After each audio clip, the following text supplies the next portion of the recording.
This channel already investigated how Vlad the Impaler died. 3 suspects, no verdict, an open case, 550 years cold.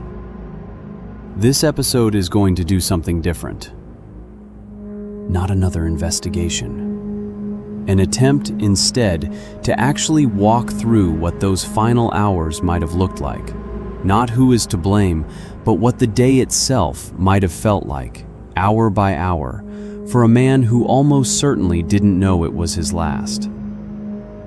Everything in this reconstruction is built around documented facts this channel has already established across 16 episodes. But a specific timeline of hours, what he might have said, where he might have stood, what the light might have looked like, that's reasonable dramatization, not verified record. This channel is going to be honest about that distinction the entire way through. Somewhere in Wallachia, in the winter of 1476 or early 1477, a man who had survived hostage years, exile, imprisonment, betrayal, and 3 separate returns to power, woke up for what may have been the final time. This is an attempt to spend those hours with him. By this point in the story, this channel's audience already knows the situation Vlad was actually in. His 3rd and final reign, secured only weeks earlier with help from Hungarian forces and his cousin Stephen the Great, already covered in detail, had already lost most of that borrowed strength. The Allied troops that won him his throne back had gone home, as this channel's 8th episode already explained. What remained was a much smaller, much more exposed force. Picture the morning itself, reconstructed from that documented situation. A winter camp, somewhere along the road between Bucharest and Giurgiu, the location this channel has already established as the traditional site of his death. Cold. Likely quiet in the specific, tense way military camps go quiet when everyone already senses something is wrong. He would have had, by most reconstructions, a diminished personal guard, loyal but thin. Men who had already watched 2 larger armies desert this same cause within weeks of each other. If Vlad felt the walls closing in, and it's entirely reasonable to imagine he did, this channel has no direct record of him saying so. What we do know, with genuine confidence, is what was closing in around that morning, even if he couldn't have known its exact shape yet. Basarab Lyota's forces, likely reinforced with renewed Ottoman support, somewhere in the vicinity, regrouped and waiting. A man who had spent his entire adult life reading exactly this kind of danger might have felt it that morning, even without confirmation. This channel simply can't tell you with certainty whether he did. Whatever the specific hours actually held, the broader shape of the day, reconstructed from the documented situation, likely involved movement, scouting, positioning, the ordinary tense logistics of a small force trying to hold ground it no longer had the numbers to fully secure. Imagine the small, human details a day like this would have actually contained, even though none of them survive in any specific record. Orders given quietly. A meal, probably simple, probably eaten without much appetite. Men checking weapons and horses with the particular focused calm that comes right before people expect trouble, even when nobody says so directly. This channel's audience, 16 episodes in, already knows this man well enough to imagine his likely state of mind with at least some grounded confidence. Not panic. Nothing in his documented history, across every single episode this channel has covered, suggests panic was ever really available to him as a response. Calculation, more likely. The same cold, strategic assessment that had gotten him out of hostage captivity, back onto a lost throne twice already, and through betrayals that would have ended most other rulers permanently.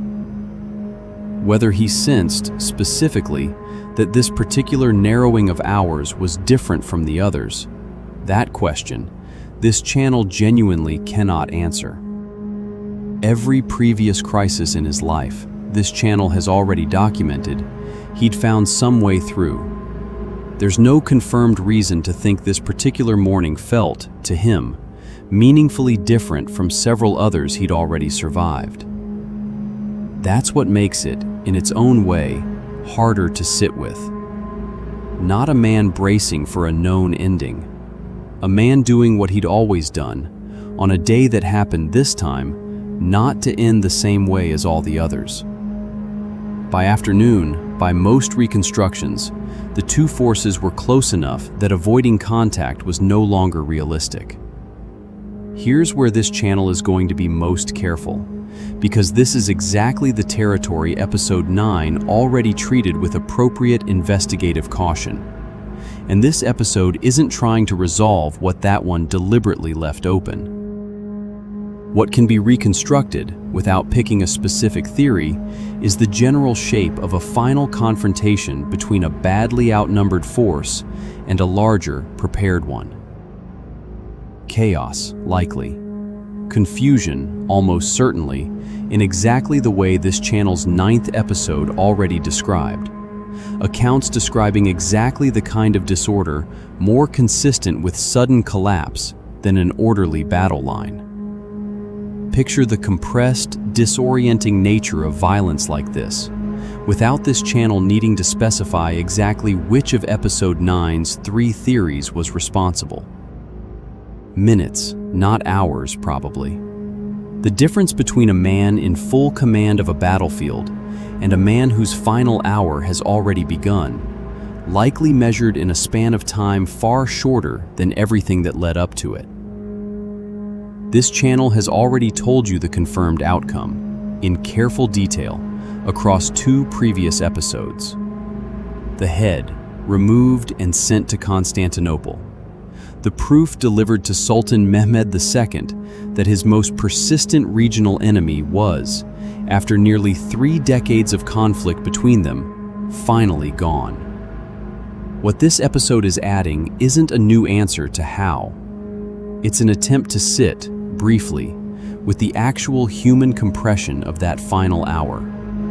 A man who had out-survived hostage-takers, betrayers, kings, and empires, running out of hours in a way that, by every reasonable account, arrived faster than any previous crisis in his entire documented life. However it happened, and this channel still genuinely doesn't know, it happened quickly, to a man who had spent nearly 30 years learning to survive exactly this kind of moment. So here's what this episode actually adds, sitting alongside everything this channel has already told you. Not a new verdict. Episode 9 already made clear this channel isn't going to manufacture false certainty about exactly how those final minutes unfolded. Instead, something closer to scale. An attempt to feel the actual size of a single morning and afternoon, compressed against the nearly 30 years of documented history this channel has spent 16 episodes building around this one man. A hostage boy, a 60-day king, an exile, a prisoner, a husband, a father, a ruler who terrified an empire into retreat, and a ruler who was, by most reasonable readings, simply trying to survive one more difficult day, the way he'd survived dozens of others before it. The hours that ended that pattern, whatever their exact specific shape, weren't dramatically different in kind from 100 other tense mornings this channel has already covered across his entire life. They just happened to be the ones that didn't resolve the way all the others had. That might be the most honest, human thing this entire series can tell you about how Vlad the Impaler's story actually ended.